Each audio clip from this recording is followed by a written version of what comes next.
欢迎收看关键时刻。我们从这一次伊朗战事里面看到美军相当可怕，他们用了 AI 去主导之后，他看到了精准打击，这就是美军恐怖的实力。而现在我们看到一个新闻，这个是美国的知名的军用公司，叫做 Venture， 他竟然要找另外一家公司来合作。这家公司要合作是叫做无人机视觉，他找这家公司，你一定都认识，你也一定都使用过，就是你过去抓宝的宝可梦公司。你想说，找他要做什么呢？就是去干这种无人机视觉。这无人机视觉是在做什么事情？不要忘了，在2016年宝可梦最红的时候，你我老老少少一大堆人拿着一只手机到每个地方去抓宝，这过程当中就把资料给收集起来了。所以今天 Venture 跟这个宝可梦公司来合作之后，它至少保留它300亿张的图像之外，甚至它保留的是全球5亿人所搜集的资讯。而我们都知道，这个图像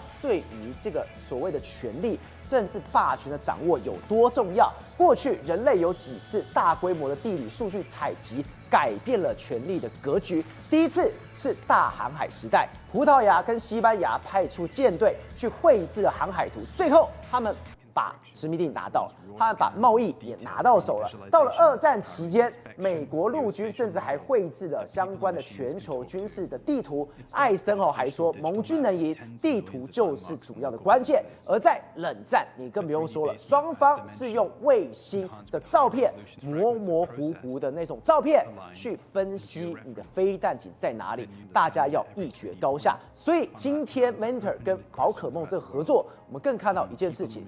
美国它是越来越恐怖了，所以松哥，今天我看到这些我吓死。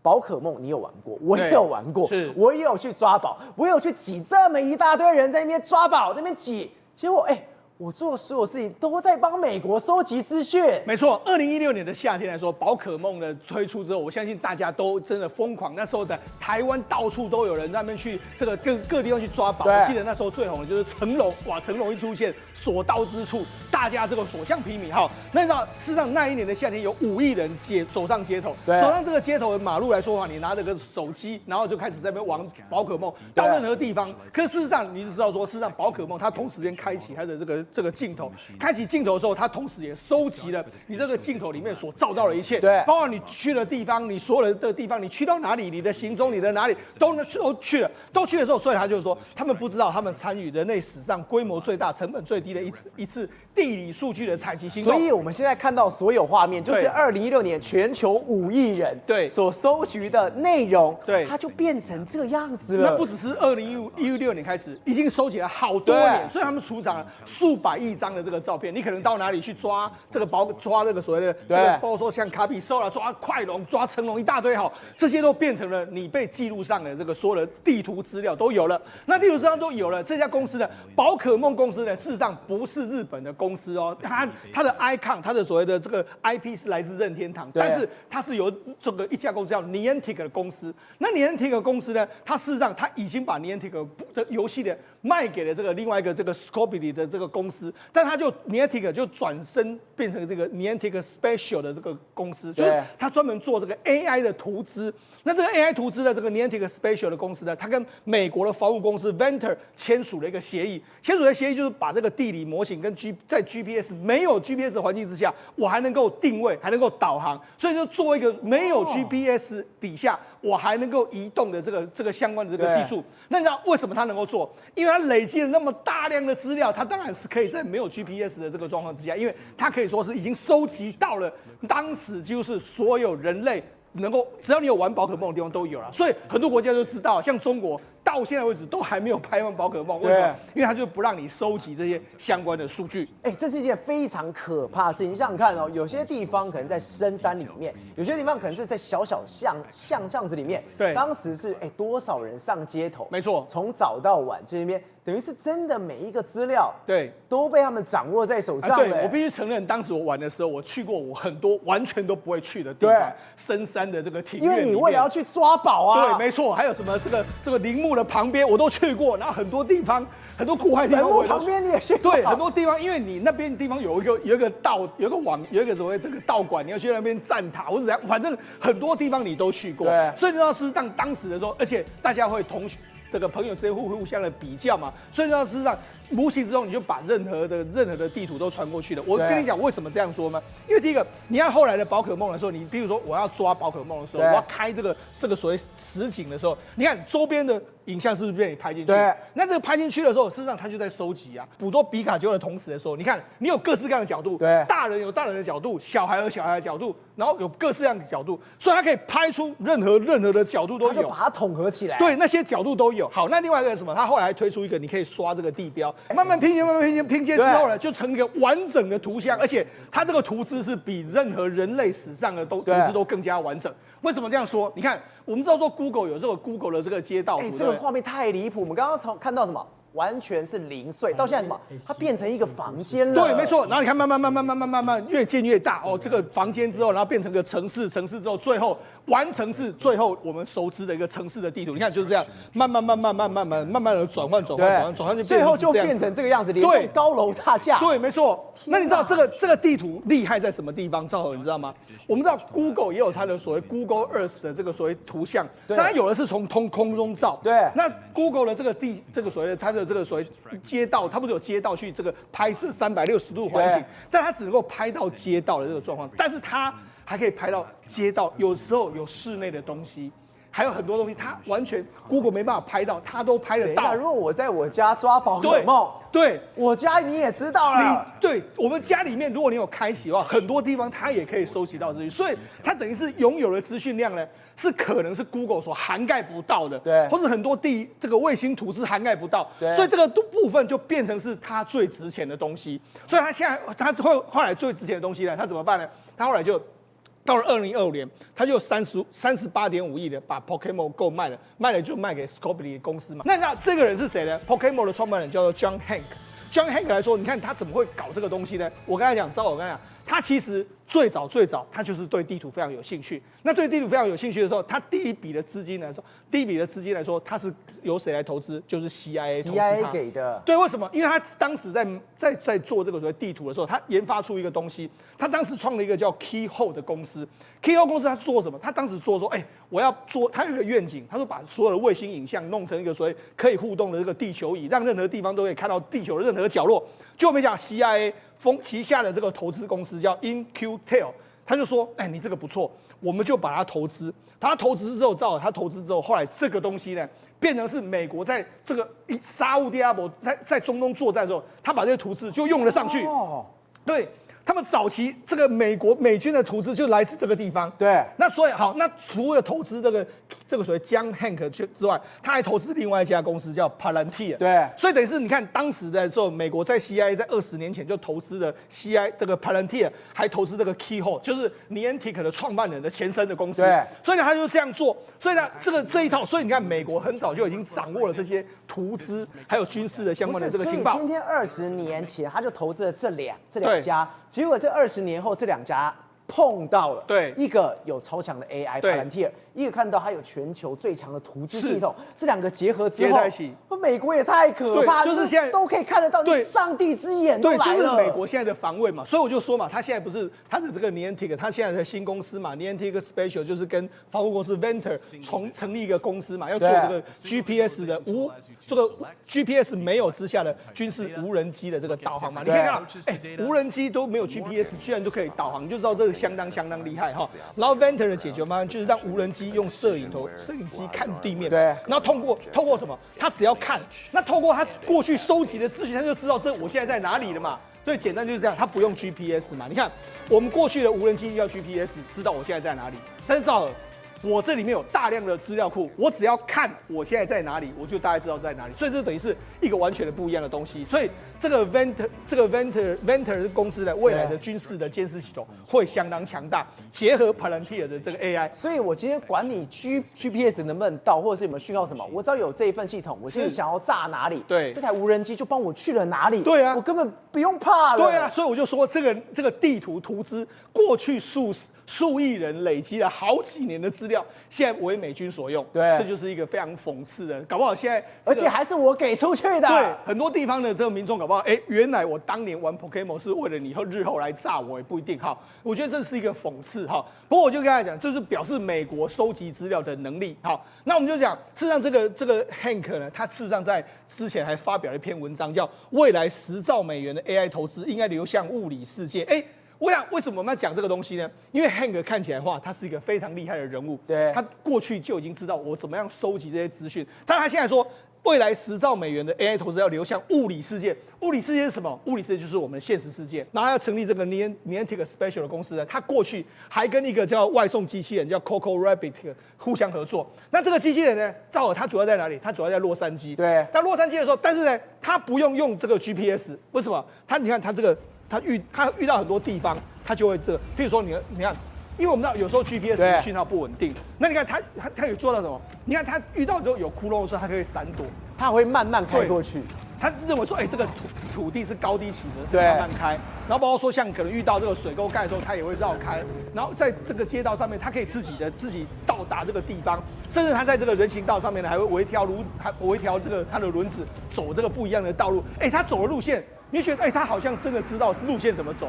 第一个，我们必须说，他没有 GPS 哦，对，他是自己走的哦。比如说，我现在要送到张兆和家，他就自己走到张兆和家。为什么？因为他有很多图资，过去照片怎么一大堆，他都知道啊。所以这个图资光是应用在这个外送车上，对，就已经很吓人了。是，你要送去哪里都可以。对，而且你知道他们说什么？他们是利用过去那些图资，他们建立到什么公分级哦，就是说他可以看到公分的差异哦。我们知道说 GPS 其实上这 GPS 的定位差是有几公尺哦，它是公分级的哦，所以也就是说它没有 GPS 也没有关系，反正我就用这些所谓的语言，未来如果再加入更大的语言模型在这里面的话，它的处理能力搞不好会更强大。所以你看他在抓这个，我们又以这个机器人的视角来看，他看到的是这些东西，然后他就抓这几个。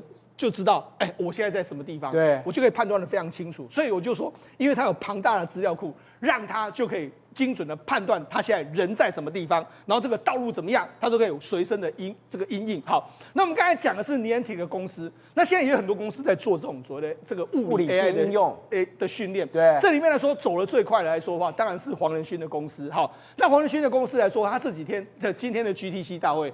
赵伟他就展示了新的这个 Isaac 的这个模型架构。什么叫 Isaac 的模型架构呢？简单来说，它就是让这个机器人呢，它可以去学习。那它是什么意思呢？它透过我们不是讲过吗？叫数位孪生计划，有的是真的在实体训练，有的在虚拟试炼。你看，这就是在虚拟世界的训练哈。然后刚才有在实体训练，然后两个训练呢是一模一样，因为它这个实体这个所谓的这个虚拟的世界是数位孪生，是跟实体一模一样的空间，它用这样训练，所以这个可以加快速度嘛。那好，除了这样加快速度之外，你看哦。这个它不是这个亮相这个雪宝机器人，雪宝机器人也是这样训练的，它有实体的这个机器人，但是呢，大部分它是在虚拟中间训练的。那训练的时候，你看今天它就有登场在黄仁勋的 GTC 大会最后的时候，你看它也是可以虚拟环境中训练走路之后，然后撞到这个机车探之后转弯，然后在虚拟环境中它会增加不同的模型，让它去练习。你看，这是虚拟的环境哦，让它去练习哦，然后练习走的时候让确保它在实体环境来说，它遇到这样的状况也是可以完全适应。它在雪地里面走，它也不会滑。对。因为以前我们看到一大堆机器人走就倒了。对，所以他就是说，可能我先用虚拟的环境呢，让它训练之后，然后再让它到实体的环境这样子，那可以加快这个训练的速度。这是黄仁勋所提出来说物理 AI 的新的训练方式，就是虚实两个并进去应用。好，那我们现在讲，事实上我们讲过，现在黄仁勋最在意的就是自驾车。对，他今天还说了，现在是自驾车的 ChatGPT 的时刻。所以呢，他就不是说辉达的无人驾驶的计程车，他现在增加4家公司伙伴，除了原本的宾士，现在有比亚迪、吉利汽车、现代汽车，还有日产汽车、四个汽车。对，那这个汽车来说，你看我们的 GTC 上面展示这个新款的这个宾士的这个自驾，之前我们不是有在节目上讲过吗？他真的是他拿命来拼的，我上车，对，没错，我开1个小时没问题的，对，没错。那今天他也在这个所谓的 GTC 大会上面有展示什么呢？我跟他讲，事实上这个 Alpha Mayo 或者说它的这个整个所谓平台是这样子的，它是把你当成是个人脑。我们知道过去我们在开车的时候，我们在训练车子的时候，都是让它模拟学习。你看，他就说这样，我将变换这个 AI 说的，我将变换车道符合我们的路线。对。那然后驾驶就说，那我们那个，然后后来这个他还说，我们可以加速吗？然后还有2台这个车并行，我将绕过去。然后好的，我加速，他就可以，我可以跟他说什么？比如说我们可以加速吗？他说好的，我加速。那我将变换这个车道符合我们的这个路线。他说有2台并排，我将绕过去。他可以自己跟你对话，他就自己想。自己对你对话，我接下来我要做什么事情，我都会跟你讲。那要不要这样？好，就这样做。好，所以呢，这就是未来 AI 的这个车子不一样的地方。好，那我们讲今天当然 GDC 大会里面来说，我跟他讲，黄仁勋当然讲了非常多。他第一个讲什么？他说了他的 AI 晶片的销售量或破兆美金。你看，他说原本说2025、2026是5000亿美金呢，就他现在说2027年是1兆美金啊，所以等于是直接就翻倍。对，所以呢，让大家觉得说，哇，你也太夸张了吧哈。那另外一个是说什么？因为他们现在有所谓新的这个 CPU， 新的这个 Vera Rubin， 他说这个新的这个系统每秒可以产生7亿个字元，对，字元是速度的这个代表。他说这个速度是辉达上一代 GPU 的 Hopper 的350倍。比它厉害350倍，那就 Hopper 就是 H 系列嘛，哈。那我跟他讲，这到底意义在什么地方？这意思就是说，你看，我可以增加350倍。如果你没办法拿到我的晶片呢，你会怎么样？就输了，我跑不动，别人跑比我快了。对，所以他这个讲这个意思就是说了，中国如果你没办法拿到我的晶片的话，你可能会有问题嘛。好，另外一个是什么？他就说，你看，这是它的速度成长都非常非常快的一个状况。另外他说未来的在整个 AI 工厂里面最重要的产出叫做什么？叫做 token， 叫吞吐量。然后他还跟你说，一个 token 值多少钱？越多 token 值越多钱，所以 token 就是如果你资料中心能产出这些 token， 就是你未来的这个营收的来源的这个地方。然后你看他还说了 ，token 未来的速度会飞快的成长，就推理的速度会越来越快，会增加大概35倍之多的一个状况。所以这等于是说，他告诉你什么？未来如果你没办法拿到我的新的晶片来说，你就大概被淘汰，你就在 AI 世界就出局了。对，没错。他譬如说，他又举个例子，相较于 Grace Blackwell， 那 Vera Rubin 的效能提升10倍，对，然后换算成营收的话 ，Vera Rubin 能够让这个资料中心的产出增加5倍。所以等于说，你看，我不只是算能增加，我营收也增加，所以你买我的晶片很划算。那没办法买到我的晶片，你就注定要落后。所以他就告诉你嘛，就是说，我的晶片实在是世界上最好。当然，这里面来说，他当然有自卖这个老王卖瓜的嫌疑，自卖自夸。但是无论如何，他讲出一个状况，就是你不投资的话，你就会落后。对，这是确定的一个事实。所以各家晶片公司大概就会不断的买晶片的，这是未来的状况。你要发展 AI， 就要买黄仁勋的晶片。那你要这个发展 AI 来说，你看目前为止，美国有大量的投资，美国也有大量的这个 AI 的解决方式，它可能在各方领域来说都是处于一个领先的这个阶段，这就是美国 AI 的综合实力。另外一个，我们在讲中国现在要拼美国的话，它有一个非常重要的软肋，就是它的半导体很弱。为什么半导体很弱？我们给大家看一下世界这个前20强的半导体公司哈，这个是营收比较，你看。第一名是辉达，在三星、SK 海力士、博通、Intel、美光、高通、AMD、联发科、德仪、英飞凌、Sony、凯霞、恩智浦、这个意法半导体、ADI、SanDisk、瑞萨、Marvell、Anson， 没有一家是中国公司。所以什么意思呢？中国厂商来说，在目前为止，在国际的半导体，它还是个细汉呢。对，那真正厉害的还是在国际上面来说。虽然说，事实上中国要跨过美国的 AI 的这座大山，有非常多难题，都还有待克服。宇轩，我们刚刚看到了，美国真的太可怕。第二，它的 AI 非常强大；第二，它再配上它的图资系统化，基本上真的会吓坏人。而且我们刚刚提到哦，这个 AI 这种晶片、这种机器人上面。中国现在也说，我也有啊，我机器人发展的很好啊，但是你一比较下，你会发现美国机器人是在帮忙人的，中国的机器人是会累死人的。知道当美国呢极度的发展所谓的人工智慧，想尽办法求精求专，让它呢可以实体落地。这时候你会发现呢，中国好像把技能点到了这个偏门的方向，什么意思呢？求量，结果呢制造出一堆人工智障碍。来，为什么会这样讲？你看这原本是应该是呢讨小朋友欢心，作为一个呢贩卖饮料的机器人，本来小朋友还很高兴说，机器人哥哥，我要饮料哦，叫他转过去，好的，没问题哦，就下一秒呢，拆台啦，直接就拆台砸店啊！我觉得这个两边都有错，你知道错在哪里吗？让小朋友笑歪了，有时候是在做效果，不是哦，这机器人就这么烂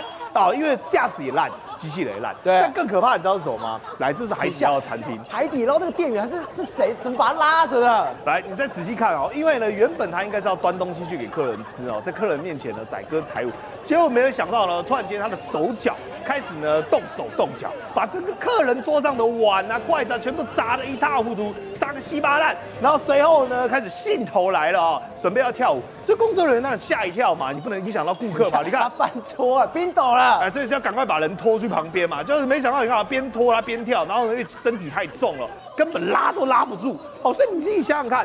这个光跳舞，请问一下能够增加产能吗？不能，但是你可能要花2个员工、3个员工才有办法把这个机器人架走。所以你知道，中国有一个很大的这种机器人制造商哦，优必选，他的创办人周健他就讲到一件事情，他说，如果一个机器人哈，因为现在中国很流行嘛，能跳舞，也能够踢腿，但是他连一杯水都拿不过来，那我要它何用？那它存在的意义又是什么？哎，这完全体现在刚刚那里啊！我今天请一个机器人，我今天是来娱乐我的顾客，我希望他可以帮我端餐点、端饮料。结果你可以看到，刚刚的画面上3个人，哎，我买一个机器人，我要3个人去顾你。但是我跟你讲，这件事情已经来不及了，你知道为什么吗？因为中国现在把机器人当做一种热度，像台湾当年封蛋挞一样，他们现在就是封机器人，所以买一大堆。所以你知道 BBC 还特别写说，中国人形机器人之梦。热度退烧之后会留下什么？因为你若按正常常理，首先也要具有自我判断、人工识别的能力，这个我们叫做边缘预算。但中国这些机器人，你不要讲边缘预算，它就是花拳绣腿。所以呢，系统上的它的精准度大概要到99.95%。照你不要觉得这样很高哦，你知道这代表什么意思吗？这个机器人做1万次工作，它会出错5次。对，听起来有点可怕，对不对？对。那你知道中国现在最紧绷？他们的小米机器人在罗茂那种最简单的机械式动作的工厂而已哦，它的效率只有90.2，换言之，100次它会错10次，对，很可怕。这还能用吗？当然不能用啊！这个任务成功率这么低，你还用？这是一个最简单的叫做外送的工作哦，这是上海区域呢，让这个我们讲人形机器人拿着什么插团外送，结果你知道他发生什么事情吗？他走一走，他看到人，对不对？来，1、2、3，来，他直接把东西丢到地上，然后用脚踹过去，哎，停步啦！ table 啦哦，那个态度，哎，这个态度有人的态度，但这个行为不 OK 嘛？那你知道吗？那个顾客被他吓掉，想说怎么有人食物用丢的，踹又丢又踹，对啊，就代表他的判定、他的距离跟他的准度抓的都有问题。哎，所以宇轩，我们刚刚看小米的机器人在装螺丝92.3%。它没有到100%的时候，我们就看到跟外卖是一样，你只要失误1、2次，哦，不好意思，失误1次就好。你这个机器人外送还要推吗？没有人想要订的啦。对啊，因为你10个人，可能呢，其中有一个顾客感觉不好，他就把你卸载了嘛。那久而久之呢，你一而再再而三的卸载，那最后不是都没人要用了吗？但我跟你讲哦，这种东西只是算是任务失败。你知道最可怕的叫什么吗？叫做自我毁灭。对，他们有机器人，上海科技馆哦，叫玄勇重生，他们也是一样，又在花拳绣腿的表演这种载歌载舞。结果我没有想到呢，旁边的这种机械手臂哦，突然间一言不合，你看哦，整个失控。然后失控之后干嘛呢？他把那个机器人哦，现场哦，直接撞得我们讲的粉身碎骨。所以后来你知道吗？直接丢下来。对，我想那个小朋友看了会尖叫，会留下心理阴影，因为包括他的手跟脚，对，左手、左脚、手跟脚就左右脚，对，还有他的胸口碎大石，全部整个都碎掉了，被弄个脆狗狗、软狗狗，然后呢哔哩吧啦，全部都掉在地板上。所以你想想看，这种画面能看吗？因为我们没有要求你要做事情，对，你连作秀都做不行，你连作秀都行不通。这现在中国最大的问题，但是偏偏是什么呢？偏偏是他们这个量又放得很大。不是，这个画面也太可怕，而且机械手臂这么多，它没有一个可以做好的。而且我跟你讲哦，机械人这还算是未成熟的产业哦，但机械手臂是成熟的吧？对，结果他失控的是机械手臂哦。对。所以代表说，他连机械手臂的你看这边也掉了，对啊，他把他的脚装上去，他也掉了，对啊，所以现在最大的问题是在这边啊，等于中国它对于这种只要是牵扯到细腻操控的，或者是呢要求它要自主判断，或者是它的方位判断的，它都会全部都会出状况，都会出问题。就像你现在看到的，整个机器人呢，不要说装了，不要装的哩哩啦啦，它这个边装边拆 ，OK， 就像边装边掉，对，一边流汗一边喝汤一样，越喝越多哦，越掉越多。来，所以现在呢，包括他们春晚哦，我们之前是不是在讲说，都很多种跳舞的啊，载歌载舞的啊，所以现在连他们的业者都在讲说，一般来讲生意很好没关系嘛，他们说不是，因为很担心说我火得太快。就红得太快，因为一红了之后呢，现在毕竟这还是不成熟的东西，那等于是大量生产一大堆废铁出来之后呢，又开始我们讲同质化的这种销量竞争。那很多人呢更恶意，因为想说反正现在机器人做的再烂都会有人买嘛，对，他就去融资，然后来去做机器人。融资之后呢，因为他只想要赚快钱，他会把这个毛利呢跟定价呢压得很低。那压得很低之后呢，最后就出现整个市场呢等于开杠杆会有很大的问题。你看哦，2023年的时候，原本机器人只有470万。后来2024年的时候到2.14年，结果呢，他们到2025年呢，预计说持续的，包括这些相关的机器人都会持续增加，但是偏偏来兆和最大的买家是谁？你知道吗？是政府，全部都政府在推广这件事情。地方政府跟政府相关机构，它等于是你出我就买，但买有没有用？没用。所以连中央的国家哦，我们刚才是在讲国家是买方，北京智能人工智能研究院院长王仲远已经警告说，对，如果缺乏真实的需求，也就是你要真的能够化作实际上的工作、实际上的价值，公众热情难以持久，机器人变得有用之前，先大量制造的话，人形机器人终将泡沫。但是这一条路，我认为，因为在国家政策以及领导无方的吹捧之下，恐怕很难踩刹车，而最终的结果，中国的机器人恐怕成为一个大泡泡，一吹就破。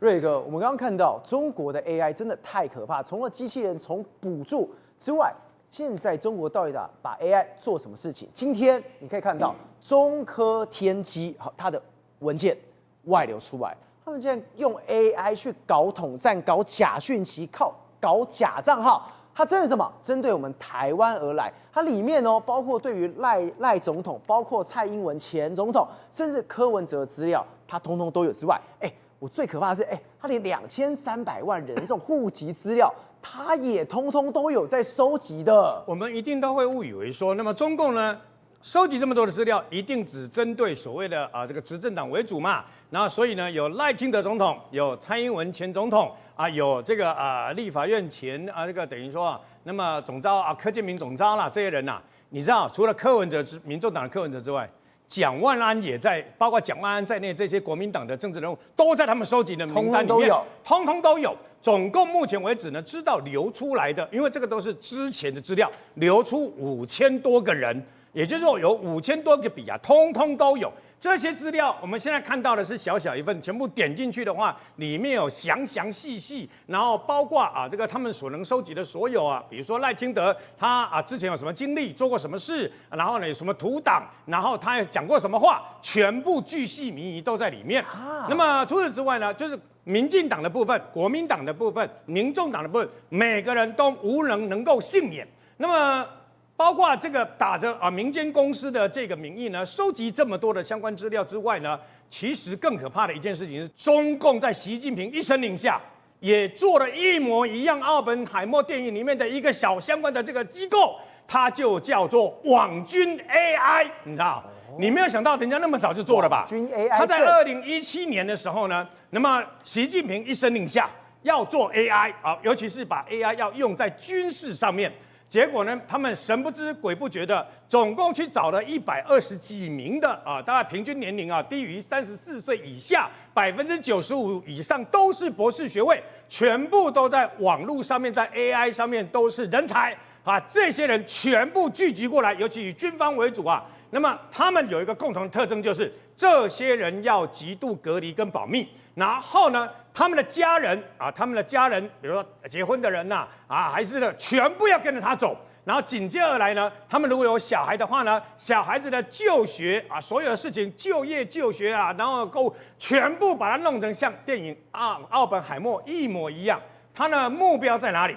他要建构一个 AI 军事化的相关的城镇。对，他为什么这样做？他这样做的原因，就是因为他要把中国打造成一个 AI 世界。我们现在看到这个包括美国去以色列去轰炸伊朗啦，然后包括俄罗斯跟去侵略这个乌克兰啦，我们看到的无人机，对不对？对。但你知道世界无人机大国其实是中国。对，他们的无人军舰上面，他们早在很久以前，他们的无人早就开发出来，他们的无人军舰就是这一群我刚刚讲的120几个人呐，这些 AI 的科学家去想办法，然后把它给造出来的。你这个无人舰呢，甚至于可以携带多枚的鱼雷，还有多枚的反舰飞弹，还有防空快炮等等。它的目标用在什么地方？它的目标用在所谓军事的部分。那除此之外呢，中国的网军啊，还特别做了一件事，针对了台湾人，可以呢讲台语来冒充台湾人。不是你 AI 用在一些好的地方，你拿了2300万人的资料，结果你还要在包括脆啊、Facebook 啊什么一大堆，你还要装台湾人来洗风向。稍后我告诉你啊，我也是被害人其中之一。啊？为什么？你们绝对想不到吧？其实早在2-3年前，那么我就觉得很奇怪，对不对？黄世聪都被列为制裁名单了，怎么可能没有呢？后来我意外发现一件事，因为有中国的网友，那么私底下私讯我说我在中国很受欢迎，我非常的讶异。我在中国为什么会很受欢迎啊？他说因为你什么以前认为你跟这个等于说民进党走得近干嘛的，就没想到你翻然缓正。然后呢，你在这个等于说网络上面呢公开痛骂批评，包括赖清德、蔡英文跟那么俞北辰这些人啊，对，我心里非常的压抑，我什么时候这样做了，我自己都不知道。对，就后来我收到了 AI 相关的影片，我吓了一大跳。各位，鼻子下面是我，鼻子上面是我，鼻子下面不是我，因为我爱喝咖啡。所以我的牙齿没那么雪白。中国为了你搞一个 AI 王瑞德，他搞了一个AI 的我啊，而且我很佩服啊，为什么呢？他去把我在这个 YT 直播的画面，我跟你讲那个嘴型对不对？对，弄得跟他所播出来的讲话完全几乎99%一模一样，连声音都像，连讲话的声音都非常的酷似我讲话的声音。哇塞，你讲非常的像。如果不是我自己本身，或是跟我这个很亲近的人，比如说我太太等等，你真的会被他唬倒。为什么会听他讲？我在听他里面讲的内容是我如何痛骂这个俞北辰痛骂赖清德，痛骂谁？你知道最离谱的、最可恶的地方在哪里？点阅率超过好几亿呀！你知道吗？点阅率超过好几亿，我非常的讶异，好几段，而且这是有计划的，有人有计划的帮你做这样的一个工作。那我问你如果我这么一个小角色，我都会被人家这样弄。那如果把这个 AI 弄在选举前夕的话呢？选举前大举的用这种方式把你弄下去，不要说诈骗集团了，单干扰选举能不能通，能不能产生效果？当然可以啊！所以不要小看中国的 AI 这样的一个网军他们的网军进化到你无以复加的程度。金明哥，我们刚刚看到什么？中国在 AI 上面，在晶片上面，在地图绘制上面，已经铲输美国一大截。但是中国说什么？我是大国啊，你怎么可以这样子说我嘞？你看现在除了伊朗战事之外，现在阿富汗跟巴基斯坦也在打，而且打得比伊朗战事还要早。中国说什么？我在做穿梭外交，我在两国之间怎么样走来走去。3月7号到14号，我派了特使到阿富汗跟巴基斯坦来斡旋、来穿梭，结果糗大了，马上巴基斯坦斡旋完就炸阿富汗的医院。你知不知道巴基斯坦在中国大陆的一般民众对他们的外号叫什么？巴铁，巴黎，巴铁就是巴基斯坦是中国的这个铁杆盟友啊。照理说，阿富汗跟巴基斯坦爆发了这样的一个边境军事冲突，甚至这个巴基斯坦的国防部长形容说，两国就是已经进入准开战的这样的一个阶段。那阿富汗这个还有巴基斯坦冲突成这个样子。中国已经这样的一个协调穿梭，你看到没有？3月16号，他今天他还是打的，照样炸不误。对，然后这是3月17号公布的这个影像，这个是3月16号，你看到没有？巴基斯坦去轰炸这个阿富汗，不只是阿富汗的这个，之前他们在轰炸喀布尔的这个医院，然后又轰炸阿富汗的这个坎达哈的这个机场，他把他的整个1500多吨的这个燃油，整个这样子烧成熊熊的烈火。那你再看到这个画面，中国的外交部的阿富汗特别事务代表，就是中国的特使岳小勇，穿梭在会见阿富汗的外交部长穆塔基又会见了这个巴基斯坦的外交部的秘书阿姆纳，两边跑断腿。3月4号到3月7号到3月14号。这个跑了1个礼拜，那巴基斯坦跟阿富汗两边都不甩你啊，对，照打不误啊，照炸不误啊，照炸我医院你死了400人，我照炸。所以我就说巴铁在哪里啦？巴基斯坦根本没有甩你，还是去轰炸阿富汗啊！而且你再来看巴基斯坦公布了这个影片的证据啊，也记录了说，整个阿富汗喀布尔跟他包括这个南加哈省的武装分子哦，他在这个据点被巴基斯坦的空军啊实施精准空袭行动的这个画面。我跟你讲，这一场巴基斯坦跟阿富汗之间的这个巴哈之间的冲突啊，很多人说大炮打小鸟，也不见得啦。但巴基斯坦的确军力是明显优于阿富汗，因为巴基斯坦有66万的这个陆海空三军，阿富汗呢顶多就是17万5000多人，虽然要增加到20万大军，但是你看到空军的优势几乎都是巴基斯坦在掌握。你看到现在这个画面上熊熊的烈火，都是巴基斯坦发挥它的这个空军的这个精准的轰炸打击，这个炮弹啊从这个空中弹如雨下，那造成阿富汗的塔利班政府，就简称阿塔政府，它直接被这个轰炸。尤其是他们现在指控阿富汗就指控说，我们首都喀布尔被你巴基斯坦军方啊攻击，而且你对我们一所这个戒毒的这个奥马哈戒毒医院啊发动了这个空袭。那本来医院有1000多人，造成至少400个人死亡，250个人受伤，说这是构成反人类罪啊！刚刚看到了这个外交的特使穿梭外交之后被打脸，对，今天大哥出来了，王毅出来了，他说：“哎呀，这个特使不够力，我来。”他今天给巴基斯坦的副总理兼外长打电话，打完给巴基斯坦之后，再打给阿富汗的外交部长。这个成绩比穿梭外交还要来得强了吧？但我刚刚讲的越小勇是3月7号到3月14号啊。对，好，外交部长大哥王毅出来，你看的这个新闻发布的是什么时候？3月11号。对，还有打电话给阿富汗的外长是3月13号。对，那我刚刚讲的那个炸了这个阿富汗是什么时候？昨天呢，3月16号3月17号，所以不止3月16、17，3月14号到15号的晚上，巴基斯坦也在袭击了这个阿富汗，又在继续打。14号到15号就打了一波。不是中国不是自诩自己是很大的一个国家，他不是说可以控制巴基斯坦，甚至跟阿富汗有点交情在吗？就他穿梭都没有用。大家都不把它当成一回事，所以呢，你看到王毅出马了，也打了巴基斯坦的这个外交高层，也打了阿富汗的外交部长，两边好像都把他的这个话当成马尔东风一样。而你刚刚看到那个画面，也是3月13号、14号、15号，巴基斯坦去攻击阿富汗的他的这个坎达哈的机场，把它1500多公吨的这个燃油，包括你看的储油槽，整个轰炸，所以储油槽被炸掉。你看到这个画面。整个画面炸掉了之后呢，然后燃油就付之一炬，它直接不断的一直烧。你要知道，坎达哈这个机场实际上是首都喀布尔那边的这个第2大的这个地方，它里面的燃油全部付之一炬之后呢，你开始这一场冲突从2月21号开始，一直到现在3月中啊，还没打完，成为中东美国、以色列去攻打伊朗美伊战事之外的另外一个中东靠近中亚地区的冲突焦点。而这一场冲突焦点花了中国大部分的这个心力，你根本还是搞不定，因为巴基斯坦跟阿富汗都跟你中国交好，但是两边似乎都没有人甩你呀。宏观取材，厘清真相，犀利精准，深入剖析，时刻掌握关键，新闻时事不漏接。老时段，新气象，我是钟浩和，关键时刻2.0，全新出击。